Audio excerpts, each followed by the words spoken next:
ഇത് 3 ദിവസമായ ഗ്രീൻ പീസിൻ്റെ മുളകളാണ്. അതിനകത്ത് മുകളിലേക്ക് അതിൻ്റെ നാമ്പുകൾ വന്നു തുടങ്ങി. അതിൻ്റെ ഇലകൾ ആവാൻ തയ്യാറായി നിൽക്കുന്ന മുകുളങ്ങളാണ് കാണുന്നത്. ഒരു 1 2 3 4 5 6 എണ്ണം കിളിച്ച് വരികയാണ്. 6ാമത്തത് പുറത്തേക്ക് വരുന്നതേ ഉള്ളൂ. ബാക്കി 5 എണ്ണവും വന്നിട്ടുണ്ട്.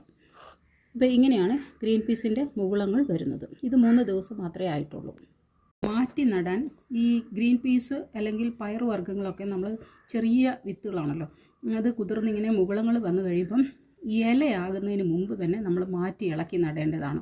അപ്പോൾ നമ്മൾ മാറ്റി ഇളക്കി നടുമ്പം എന്തെങ്കിലും ഒരു സാധനം, സ്പാറ്റില പോലെയുള്ളൊരു സാധനം വെച്ചിട്ട് മണ്ണോടുകൂടി കോരി അതിൻ്റെ താഴേക്ക് ഇറങ്ങിയ വേരിന് ഒരു പൊട്ടലും ഇല്ലാതെ നമ്മൾ മാറ്റി നടേണ്ടതാണ്.